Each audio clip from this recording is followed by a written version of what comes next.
Hello friends, how are you. आप सब कैसे हैं। जैसा कि आप सभी को पता है कि हम इस चैनल पर मध्य प्रदेश उत्कृष्ट विद्यालय मॉडल स्कूल चयन परीक्षा की तैयारी कर रहे हैं और हम आगे ये विज्ञान सब्जेक्ट है, इससे रिलेटेड आज हम बहुत ही महत्वपूर्ण क्वेश्चन करने जा रहे हैं जो एग्ज़ाम में बिल्कुल डेफिनेटली आपके एग्ज़ाम में एक क्वेश्चन या दो क्वेश्चन ज़रूर, दो या तीन क्वेश्चन ज़रूर बनेंगे। ठीक है, तो आप प्लीज़ इसको अच्छे से तैयार कर लीजिएगा और यदि मेरे चैनल को आपने सब्सक्राइब नहीं किया तो प्लीज़ इसको सब्सक्राइब कर लीजिएगा और इसको प्लीज़ आप ज़्यादा से ज़्यादा शेयर करने की कोशिश करें। ठीक है, तो इसके लिए, इससे मैं मोटिवेट होता हूँ और मैं और आपके लिए अच्छे अच्छे वीडियो बना सकूँ। ठीक है, तो आपका ये फ़र्ज़ बनता है प्लीज़ कि आप इसको अपने फ्रेंड्स को, है ना, ज़्यादा से ज़्यादा शेयर कीजिए और यदि सब्सक्राइब नहीं किया तो सब्सक्राइब प्लीज़ कर लीजिए और लाइक बटन को भी दबा दीजिएगा। ठीक है, चलो।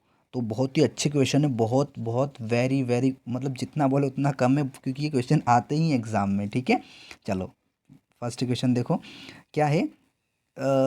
ध्वनि संचरित हो सकती है किस में हो सकती है? केवल ठोसों में, चढ़ने वाले द्रवों में, केवल वायु या गैसों में, या ठोसों, द्रव, गैसों तीनों में? तो राइट आंसर क्या होगा? राइट आंसर होगा ठोस, द्रव तथा गैसों में, तीनों में ध्वनि संचरित हो सकती है। ठोस में भी, द्रव में भी और गैस में भी ध्वनि संचरित हो सकती है। ठीक है, ध्वनि आ सकती है। ठीक है, संचरित हो सकती है। संचरित का मतलब हमें आवाज़ आ सकती है। ठीक है, या ध्वनि हमको सुनाई पड़ सकती है। कहाँ पर? ठोस में भी, द्रव में भी, गैसों में भी हमको आवाज़ सुनाई पड़ सकती है। ठीक है, नेक्स्ट क्वेश्चन देखो, अच्छा पूछा गया। अप्रिय ध्वनि कौन सी है जो कानों को अच्छी नहीं लगती है? ठीक है, वो ध्वनि हमको बताना है। देखो फ्रेंड्स, इसका राइट आंसर सबको पता है कि अप्रिय ध्वनि जो कानों को अच्छी नहीं लगती है वो क्या होती है? शोर। जो कानों को अच्छी लगती है वो क्या है? संगीत है ना। और जो कानों को अच्छी नहीं लगती वो शोर है। ठीक है, देखो यहाँ पे बहुत अच्छा क्वेश्चन पूछा गया है। ये देखो क्लास नाइन्थ के क्वेश्चन है। ठीक है, तो ऐसा नहीं कि आप क्लास नाइन्थ में नहीं गए हैं अभी तो नहीं पूछेंगे। नॉलेज देखो, नॉलेज क्लास नाइन्थ टेंथ कुछ नहीं देखता है, नॉलेज नॉलेज देखता है। ठीक है, कि आपको ये चीज़ पता होना चाहिए क्योंकि ये एट्थ में भी ऑलरेडी हैं, पर आपको टीचर पढ़ाए या ना पढ़ाए वो टीचर पर डिपेंड करता है। ठीक है, क्योंकि टीचर्स क्या करते हैं, जो क्वेश्चन आंसर रखते हैं वो एग्ज़ाम के पॉइंट ऑफ व्यू से हमको पढ़ा देते हैं कि एग्ज़ाम देना है ना, एनुअल एग्ज़ाम। वो नॉलेज को नहीं देखते हैं और वो डायरेक्ट आपको एग्ज़ाम के क्वेश्चन बता देते हैं और आप उनको प्रिपरेशन कर लेते हो उनकी। ठीक है, तो इस वजह से हम पीछे रह जाते हैं। ठीक है, इस वजह से हम उसको पूरा नहीं पढ़ पाते। जबकि ये जो क्वेश्चन है ना, ये एट्थ सेवेंथ में भी ये क्वेश्चन हैं, लेकिन आपको शायद ही पढ़ाया जाए। ठीक है, इसलिए तो आवर्तकाल का मात्रक कौन है? तो आवर्तकाल का मात्रक कौन सा है? सेकेंड। क्या है? सेकेंड, क्योंकि यहाँ पे काल आ रहा है तो काल मतलब समय, तो यहाँ पे क्या आ जाएगा? सेकेंड आएगा। क्या आएगा? सेकेंड। ठीक है, एस मतलब होता है सेकेंड। ठीक, नेक्स्ट क्वेश्चन बहुत अच्छा पूछा गया है। इनमें से किसकी आवाज़ की आवृत्ति सबसे अधिक होती है? कौन सी किसकी सबसे अधिक? छोटी बच्ची की, छोटे बालक की, या महिला की, पुरुष की? तो छोटी बच्ची की जो आवाज़ है वो अधिक आवृत्ति की होगी, अधिक फ्रीक्वेंसी की होगी, अधिक आवृत्ति की होगी। ठीक है, अधिक आवृत्ति की होगी। नेक्स्ट क्वेश्चन हमारे पास दिया, पराश्रवित ध्वनि की आवृत्ति कितनी होती है? तो पराश्रवित ध्वनि की आवृत्ति कितनी होती है?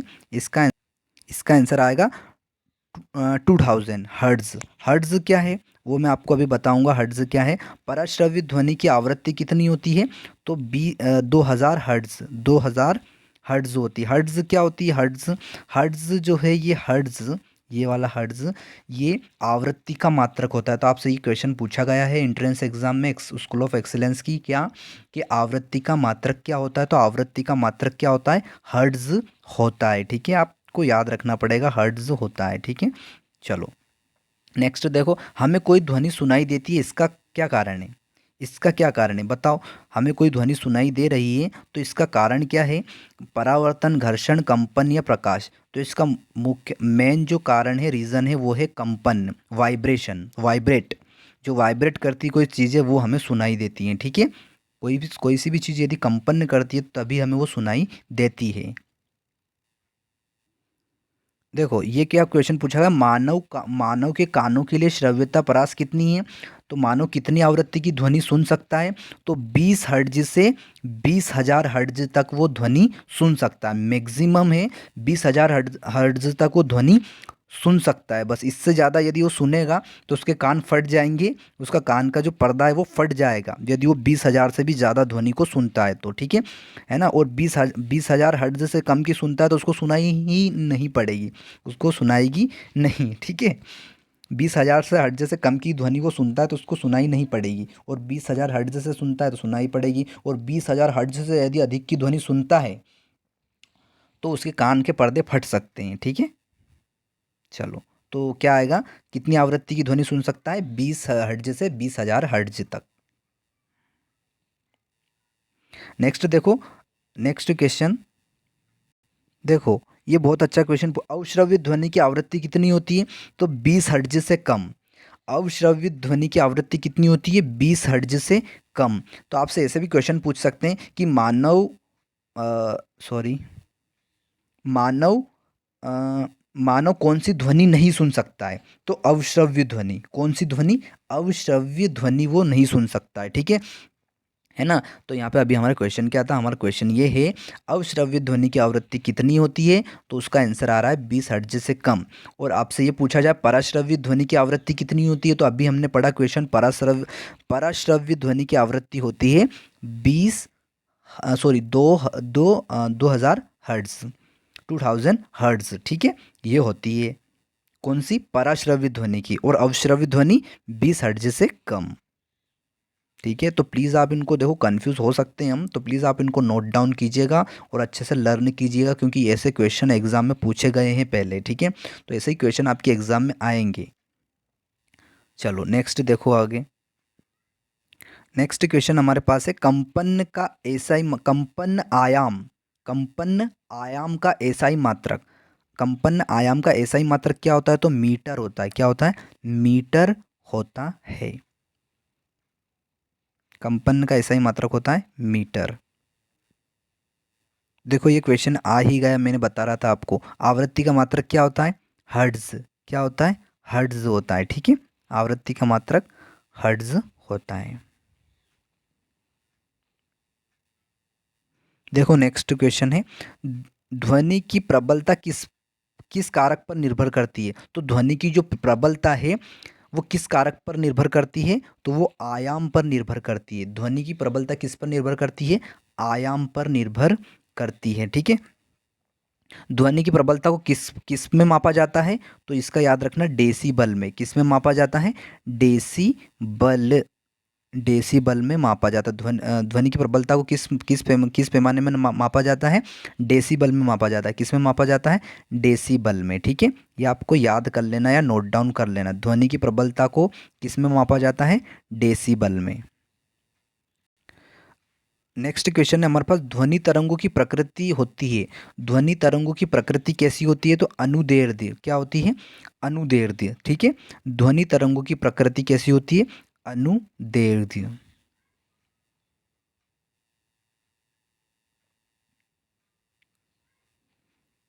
देखो यहाँ पे क्या क्वेश्चन आया है, पराश्रव्य ध्वनि क्या है, पराश्रव्य तरंगे मनुष्य द्वारा नहीं सुनी जा सकती। जो पराश्रव्य जो तरंगे होती है वो मनुष्य के द्वारा नहीं सुनी जा सकती है, ठीक है। क्या नहीं किया जा सकता, नहीं सुनी जा सकती है, ठीक है। नेक्स्ट क्वेश्चन, बहुत अच्छा क्वेश्चन पूछा गया है, ये एग्जाम में आ सकता है, ठीक है। बहुत ही अच्छा क्वेश्चन है। देखो क्या है, देखना ध्यान से सुनना। शिकार पर भक्षियों, शिकार पर भक्षियों या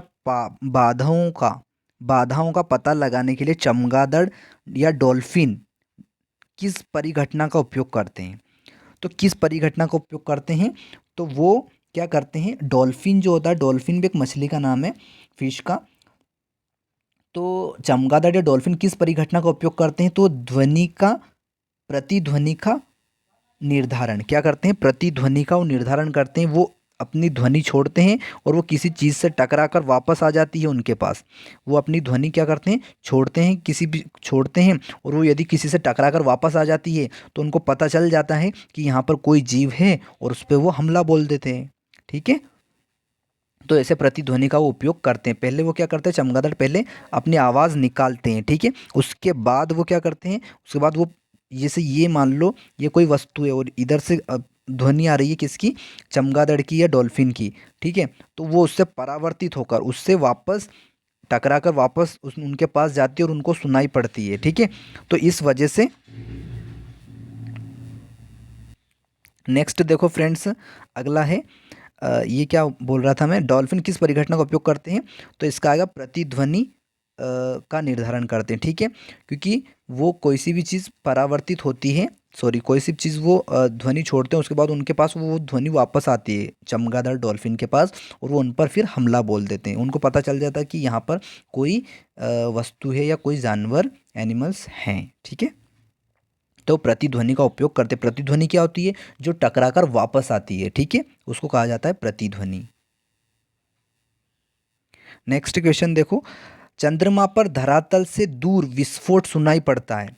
चंद्रमा पर जो है, चंद्रमा पर धरातल से दूर विस्फोट सुनाई पड़ता है, मतलब चंद्रमा पर हो रहा है विस्फोट, लेकिन वो हमें दूर सुनाई पड़ता है, तो क्यों, इसका कारण है वायुमंडल की अनुपस्थिति, क्योंकि चंद्रमा पर वायुमंडल नहीं है, ठीक है, किसी भी ग्रह पर वायुमंडल नहीं है, केवल पृथ्वी को छोड़कर, है ना, ये तो चंद्रमा तो उपग्रह है वैसे तो, ठीक है। देखो अब विद्युत धारा से जो इलेक्ट्रिसिटी है उससे रिलेटेड क्वेश्चन बन रहे हैं, इलेक्ट्रिसिटी विद्युत धारा से रिलेटेड, ठीक है। तो देखो क्या है क्वेश्चन, आवेश कितने प्रकार के होते हैं, दो प्रकार के होते हैं, कौन कौन से आवेश, कौन कौन से होते हैं, दो प्रकार के, वो आपको बताना है, ठीक है, आवेश कौन कौन से होते हैं वो आपको बताना है, ठीक। तो कितने प्रकार के होते हैं, दो प्रकार के होते हैं, अब वो आपको बताना है किसमें, कमेंट बॉक्स में बताना है, आवेश कितने प्रकार के, दो प्रकार के होते हैं और कौन कौन से, नहीं पता है तो प्लीज़ आप कमेंट बॉक्स में बता दीजिएगा आई डोंट नो या मुझे नहीं पता, ठीक है, बस इतना सा लिख दीजिएगा, मैं आपको उसका आंसर दे दूंगा, ठीक है। और आपको फिर अगर कमेंट बॉक्स को चेक भी करना है, ठीक है, और जितने भी मेरी वीडियो आप देखते हो तो प्लीज़ कमेंट बॉक्स से ज़रूर चेक करें आप, क्योंकि कमेंट बॉक्स में राइट आंसर भी दिए होते हैं, ठीक है, कभी मुझसे गलती हो जाती है वीडियो में तो मैं कमेंट बॉक्स में लिख देता हूँ, ठीक है। तो आप प्लीज़ कमेंट बॉक्स में ज़रूर चेक करें, और यदि मुझसे कोई गलती हो रही है वीडियो में तो भी आप जितनी भी आप वीडियो देखते हो और यदि आपको मिस्टेक्स लग रही हैं, है ना, तो आप उनको कमेंट बॉक्स में ज़रूर लिखिएगा और मैं उसका आपको राइट बताऊंगा कि आपने ये राइट बताया या रॉन्ग बताया है, ठीक है। मैं अपनी गलती को भी मानने के लिए तैयार हूँ, ठीक है। नेक्स्ट देखो, नेक्स्ट अच्छा है, कांध नहीं है, ये क्या है, कांच है, कांच को रेशम से रगड़ने पर रेशम में उत्पन्न होता है, क्या उत्पन्न होता है वो हमको बताना है, ठीक है ना। हमारा क्वेश्चन ये था कांच में उत्पन्न मतलब कांच को यदि हम रेशम पर रगड़ेंगे, कांच को रेशम पर रगड़ेंगे तो कांच में क्या उत्पन्न होंगे, तो कांच में धन आवेश उत्पन्न होंगे, कौन से आवेश उत्पन्न होंगे, धन आवेश उत्पन्न होंगे, ठीक है। देखो नेक्स्ट क्वेश्चन है, हमारे पास नेक्स्ट क्वेश्चन दिया है, भूकंप तरंगों को किस यंत्र द्वारा अभिलेखित किया जाता है, तो किसके द्वारा, भूकंप लेखी द्वारा, किसके द्वारा, भूकंप लेखी द्वारा भूकंपी तरंगों को फिर से सुनना, भूकंपी तरंगों को किस यंत्र द्वारा अभिलेखित किया जाता है, तो भूकंपी लेखी द्वारा, और भूकंप लेखी द्वारा इसको नियंत्रित किया जाता है भूकंपी तरंगों को, ठीक है। और आपसे एक क्वेश्चन ये भी पूछ सकते हैं कि भूकंप तरंगों को सॉरी भूकंप की तीव्रता को किस पैमाने पर मापा जाता है, तो आप मुझे सही आंसर बताइएगा, भूकंप की तीव्रता को किस पैमाने पर मापा जाता है। यदि आपको राइट आंसर नहीं पता है तो प्लीज़ आप ये भी लिख दीजिएगा, मैं उसका राइट आंसर बताऊंगा आपको, ठीक है, निश्चित रूप से बताऊंगा राइट आंसर, ठीक है। तो आप प्लीज़ कमेंट बॉक्स में फिर बाद में ज़रूर चेक कीजिएगा, ठीक है। तो आप कमेंट बॉक्स में बताइएगा कि भूकंप की तीव्रता किस पैमाने पर मापी जाती है, ठीक। नेक्स्ट देखो अगला, नेक्स्ट है हमारे पास, विपरीत आवेशों के बीच क्या होता है, विपरीत जो आवेश होते हैं उनके बीच क्या होता है, तो उनके बीच आकर्षण होता है, क्या होता है, आकर्षण होता है, विपरीत आवेश जैसे प्लस और माइनस, ये आवेश है ना, तो प्लस माइनस, तो इनके बीच क्या होता है, विपरीत आवेश है, मतलब विपरीत आवेश मतलब ये प्लस है ये माइनस है, अलग अलग आवेश है ना, ये प्लस है और ये माइनस है, तो विपरीत आवेशों के बीच हमेशा क्या होता है, आकर्षण होता है, ठीक है, क्या होता है, आकर्षण होता है, ठीक। और समान आवेशों के बीच क्या होता है, जैसे समान आवेश मतलब प्लस प्लस, अब प्लस प्लस के बीच क्या होगा, प्रतिकर्षण होगा, मतलब ये एक दूसरे से क्या जाएंगे, दूर हटेंगे। यदि इनको आप पास लाओगे तो ये दूर जाने लगेंगे, ठीक है, प्लस प्लस है ना। तो समान आवेशों के बीच प्रतिकर्षण होता है और विपरीत आवेशों के बीच आकर्षण होता है। याद रखना, बहुत अच्छे क्वेश्चन है। समान आवेशों के बीच प्रतिकर्षण होता है, विपरीत आवेशों के बीच आकर्षण होता है, ठीक है। ये कौन से हैं, ये प्रतिकर्षण है, यहाँ पे माइनस माइनस भी हो सकता है। ये क्या है, समान आवेश है, और जैसे ये प्लस और ये माइनस है ना, ये माइनस या प्लस, ये क्या है, ये विपरीत आवेश है और ये समान आवेश है, ऐसे, ठीक है। चलो,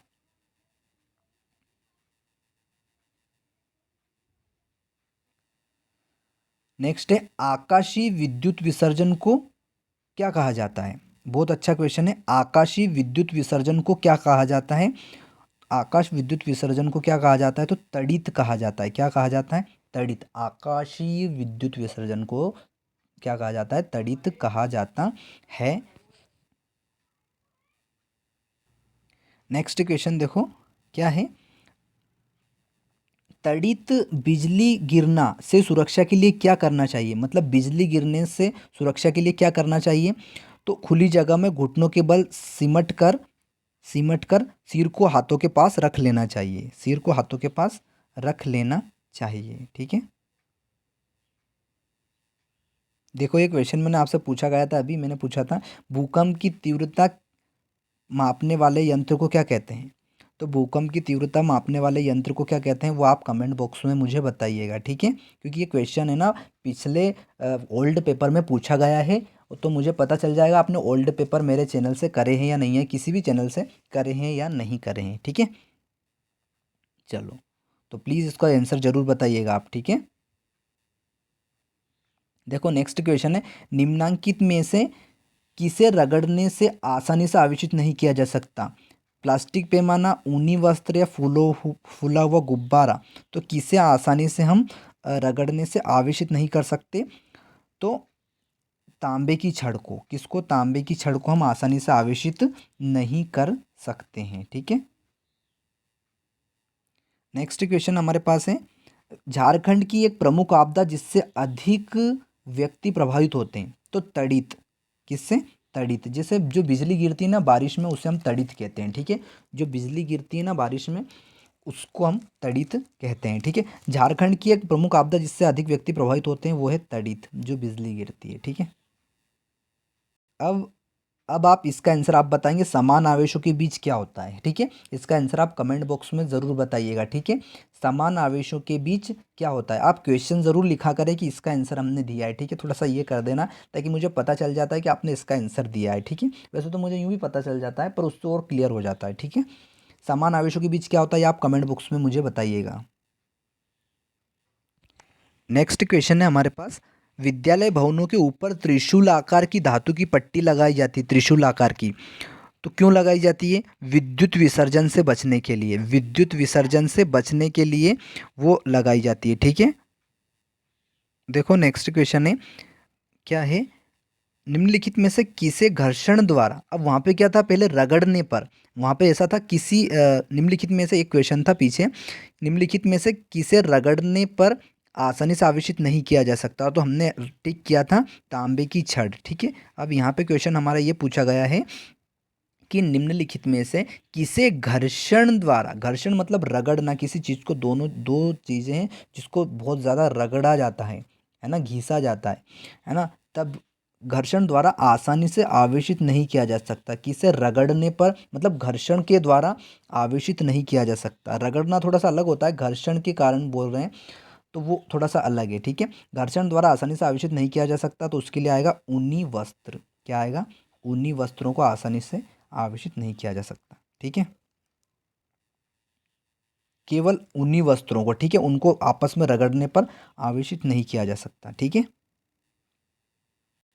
नेक्स्ट क्वेश्चन बहुत ही अच्छा पूछा गया है, जब कांच की छड़ को रेशम के कपड़े से रगड़ते हैं तो क्या होता है, तो क्या होता है, धन आवेशित हो जाती है तथा कपड़ा ऋण आवेशित हो जाता है। जो रेशम धन आवेशित, जो कांच की छड़ है वो धन आवेशित हो जाती है, और जो रेशम है वो ऋण आवेशित हो जाता है। ये आपको याद रखना है।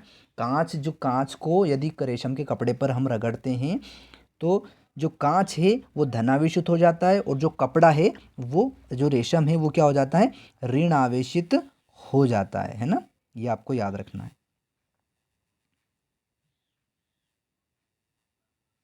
देखो नेक्स्ट क्वेश्चन बहुत अच्छे कर रहे हैं, इससे एक या दो क्वेश्चन आपके एग्जाम में ज़रूर आएंगे।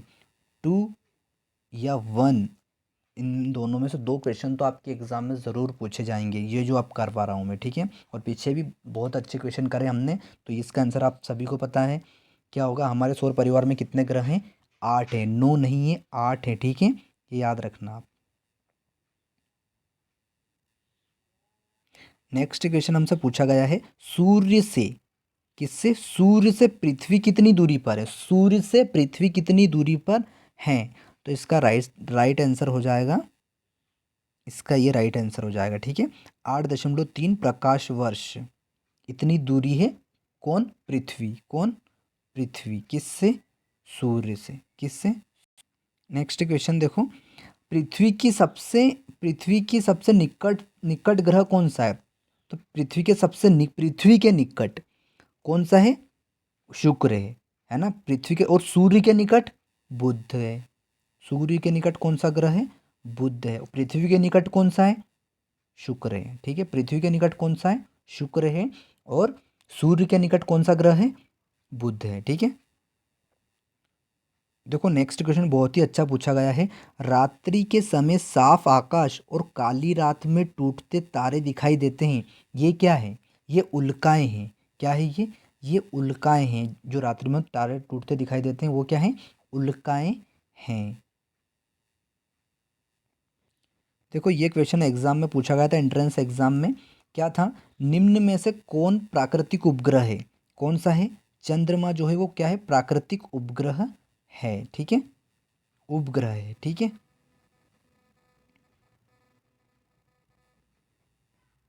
नेक्स्ट क्वेश्चन हमसे पूछा गया है, इनमें से कौन ग्रह नहीं है। तो सीरियस ग्रह नहीं है, जबकि मंगल बुध और शनि क्या है, सारे ग्रह हैं, सीरियस नहीं है। नेक्स्ट क्वेश्चन है हमारे पास, सबसे दूर ग्रह कौन सा है। तो नेपच्यून, क्या आएगा, नेपच्यून, ठीक है। सूर्य का सबसे गर्म ग्रह कौन सा है, सूर्य का सबसे गर्म ग्रह कौन सा है, ठीक है। तो इसका राइट आंसर हो जाएगा आपका, क्या हो जाएगा, बुध, ठीक है। सूर्य का सबसे गर्म ग्रह कौन सा है, बुध है। क्यों है, क्योंकि ये ग्रह ही बुध के सबसे नज़दीक है, सबसे नज़दीक है, सॉरी, बुध ग्रह है ना, बुध ग्रह सूर्य के सबसे नज़दीक है, इसलिए ये सबसे ज़्यादा गर्म होता है। नेक्स्ट क्वेश्चन आपके पूछा गया है, देखो क्या है, सौर परिवार का सबसे छोटा ग्रह कौन सा है, बुध है। सबसे छोटा ग्रह कौन सा है, बुध है। देखो नेक्स्ट क्वेश्चन क्या है, ग्रहों की परिक्रमा करने वाले खगोलीय पिंड को क्या कहते हैं। जो ग्रह की, जैसे पृथ्वी की जो परिक्रमा करता है, उस उपग्रह को क्या कहते हैं, चंद्रमा कहते हैं। क्या कहते हैं, पृथ्वी की जो परिक्रमा करता है उस उपग्रह को क्या कहते हैं, उस उपग्रह को हम चंद्रमा कहते हैं, ठीक है। तो ग्रहों की परिक्रमा करने वाले खगोलीय पिंड क्या कहलाते हैं, उपग्रह कहलाते हैं। क्या कहलाते हैं, उपग्रह कहलाते हैं। नेक्स्ट क्वेश्चन है, बहुत ही बढ़िया क्वेश्चन है, किस ग्रह को प्रभात का तारा कहते हैं, किस ग्रह को प्रभात का तारा कहते हैं। तो शुक्र आंसर राइट होगा, इसका शुक्र आंसर राइट होगा, ठीक है। नेक्स्ट क्वेश्चन देखो, निम्नांकित में से कौन सौर परिवार का सदस्य नहीं है, कौन सा नहीं है। तो तारामंडल जो है वो सौर परिवार का सदस्य नहीं है, और ये क्षुद्र ग्रह उपग्रह और धूमकेतु, ये सारे क्या हैं, सौर परिवार के सदस्य हैं। तारामंडल सौर परिवार का सदस्य नहीं है। कितना बढ़िया क्वेश्चन पूछा है, देखो ये, निम्नांकित में से कौन तारा है। तो सूर्य क्या है, तारा है। सूर्य क्या है, एक स्टार है, तारा है, ठीक है।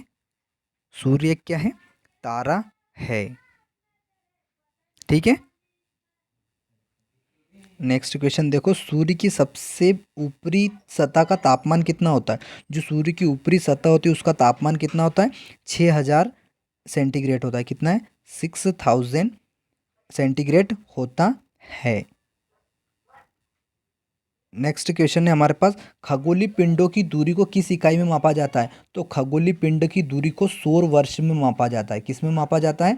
सौर वर्ष में मापा जाता है। ठीक है, चलो नेक्स्ट क्वेश्चन देखो। देखो ये क्वेश्चन एग्जाम में पूछा गया था, जो अभी आपके सामने स्क्रीन पे दिख रहा है। क्या है? सौर परिवार का सबसे चमकीला ग्रह कौन सा है? तो बृहस्पति। कौन सा है? बृहस्पति। नेक्स्ट क्वेश्चन देखो। नेक्स्ट क्वेश्चन, सौर, ये भी पूछा गया था एग्जाम में। क्या है? सौर परिवार का सबसे बड़ा ग्रह कौन सा है? सबसे बड़ा ग्रह कौन सा है? तो सबसे बड़ा ग्रह है बृहस्पति। कौन सा है? बृहस्पति। और चमकीला ग्रह भी कौन है? बृहस्पति है। नेक्स्ट क्वेश्चन देखो। अभी आपके सामने क्वेश्चन है, कौन सा ग्रह जिसका उपग्रह नहीं है, उपग्रह नहीं है? तो कौन सा ग्रह है? बुध ग्रह है जिसका उपग्रह, सॉरी बुध ग्रह है जिसका उपग्रह नहीं है ना? बुध ग्रह जिसका उपग्रह नहीं है।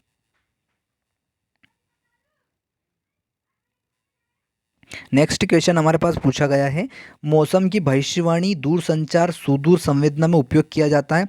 तो कृत्रिम उपग्रहों का मौसम की भविष्यवाणी की जाती है, या दूरसंचार जो टीवी चैनल जो चलते हैं वो किसके कारण चलते हैं? कृत्रिम उपग्रह के कारण चलते हैं, सैटेलाइट्स के कारण चलते हैं। ठीक है, आर्टिफिशियल सैटेलाइट्स के कारण वो चलते हैं। तो आप मुझे ये बताइएगा, पृथ्वी का एक उपग्रह है, कौन है? अब ये इसमें राइट आंसर क्या होगा मुझे ये बताइएगा, क्योंकि ये रॉन्ग आंसर है। ठीक है, तो पृथ्वी का एक उपग्रह कौन सा है वो आप कमेंट बॉक्स से मुझे ज़रूर बताइएगा, क्योंकि ये जो है ये रॉन्ग आंसर उन्होंने दे रखा है। ठीक है, नेक्स्ट क्वेश्चन देखो, किस ग्रह को लाल ग्रह कहा जाता है? तो किस ग्रह को कहा जाता है? मंगल को कहा जाता है। किसको कहा जाता है? मंगल को जो है लाल ग्रह कहा जाता है। ठीक है, किसको कहा जाता है? मंगल को। सूर्य का निकटतम ग्रह कौन सा है? सबको पता है, अभी बताया था मैंने। कौन सा निकटतम ग्रह? बुध है। कौन सा है? बुध है जो निकटतम ग्रह है। देखो अब अलग, हम अलग थोड़े से कर रहे हैं अभी ना, अलग क्वेश्चन कर रहे हैं अब देखो आगे क्या है, उस राशि का नाम बताओ जिसका मात्रक न्यूटन होता है। तो बल का मात्रक होता है न्यूटन। किसका होता है? बल का मात्रक होता है न्यूटन। ठीक है, क्या होता है? न्यूटन। ये बल है, बल का मात्रक क्या होता है? न्यूटन, है ना? तो ये आपको याद रखना है। ठीक है, नेक्स्ट देखो, निम्नांकित में बलों में कौन सा संपर्किक बल है जो संपर्क में आने से होता है? संपर्किक बल। तो इसका राइट आंसर क्या हो जाएगा? घर्षण बल है जो संपर्क में आने पर लगता है, संपर्क के आने पर उत्पन्न होता है। कौन सा? घर्षण बल। कौन सा होता है? घर्षण बल। देखो नेक्स्ट क्वेश्चन है, कुएं से पानी खींचना कैसा बल है? कुएं से पानी खींचना कैसा बल है? तो अभिकर्षण बल है। कौन सा बल है? अभिकर्षण बल है, अभिकेंद्रीय बल है। इसको अभिकेंद्रीय बल भी बोल सकते हैं, अभिकर्षण बल भी हम बोल सकते हैं। ठीक है, अभिकेंद्रीय बल भी इसको हम कह सकते हैं। ठीक है, तो अभिकर्षण बल है कुएं से पानी खींचना। ठीक है, तो इस टाइप के क्वेश्चन एग्जाम में पूछे जाते हैं। ठीक है, आप ऐसा ना सोचें कि ये तो कुछ अलग ही जा रहा है, कुछ अलग नहीं जा रहा है, बिल्कुल ये सिलेबस में है। ठीक है, देखो ये कितना अच्छा क्वेश्चन पूछा है, पृथ्वी प्रत्येक वस्तु को अपनी ओर आकर्षित करती, इस आकर्षण बल को क्या कहते हैं? ये आप मुझे कमेंट बॉक्स में बताइएगा। वैसे यहाँ लिखा ही है ना चलो कोई बात नहीं। क्या आएगा? गुरुत्व बल, है ना? गुरुत्व बल या गुरुत्वाकर्षण बल भी बोलते हैं। क्या बोलते हैं? गुरुत्वाकर्षण बल भी बोलते हैं। ठीक है, नेक्स्ट क्वेश्चन देखो, प्रति इकाई क्षेत्रफल पर लगने वाले बल को क्या कहते हैं? बहुत अच्छा क्वेश्चन है, दाब की परिभाषा है ये। दाब की परिभाषा क्या है? प्रति इकाई क्षेत्रफल पर लगने वाले बल को दाब कहते हैं। क्या कहते हैं? दाब कहते हैं। ठीक है, नेक्स्ट क्वेश्चन बहुत अच्छा पूछा गया है, दरवाजे को धक्का देने पर कैसा बल लगता है? अपकर्षण बल। कौन सा बल? अपकर्षण बल। ठीक है, ये इसको बोलते हैं अपकेंद्रीय बल। क्या बोलते हैं? अपकेंद्रीय बल भी बोलते हैं इसको। कौन सा बल लगता है? अपकर्षण बल या अपकेंद्रीय बल।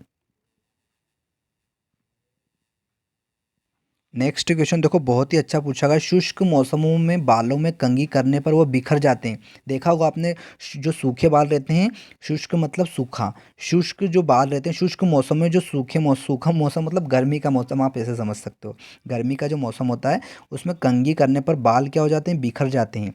तो ऐसा क्यों होता है? वो गुरुत्व बल के कारण होता है। बिखर क्यों बिखर जाते हैं? वो गुरुत्व बल के कारण बिखर जाते हैं। ठीक है,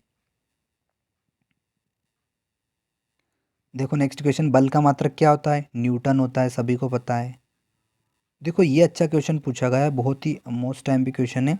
दाब का मात्रक क्या होता है? तो पास्कल होता है दाब का मात्रक, न्यूटन प्रति वर्ग मीटर दोनों होते हैं। आपको ऐसे पूछ सकते हैं दाब का मात्रक होता है तो ये न्यूटन प्रति वर्ग मीटर, ये भी आप याद रखना, न्यूटन प्रति वर्ग मीटर। ठीक है, क्योंकि बहुत ही अच्छे क्वेश्चन कर रहे हैं हम। आपको 9th 10th जब आप पढ़ोगे ना, तब आपको बहुत हेल्पफुल होगा यदि आप इन सभी को पढ़ोगे तो। ठीक है, क्योंकि आपको 9th 10th में भी ऐसा सिलेबस है, तो आपको वो अच्छे से समझ में आएगा। यदि आप उनको यहाँ ये क्वेश्चन पढ़ लोगे ना, तो आपको वहाँ पे बहुत ही अच्छे से समझ में आएंगे। ठीक है, तो यहाँ पे दाब का मात्रक है पास्कल, और न्यूटन प्रति वर्ग मीटर ये भी इसी का मात्रक है। ठीक है, पास्कल एक वर्ड एक शब्द में बोला जाता है। ठीक है, और ये क्या है? न्यूटन प्रति वर्ग मीटर, है ना, ये वाला। चलो नेक्स्ट क्वेश्चन देखो।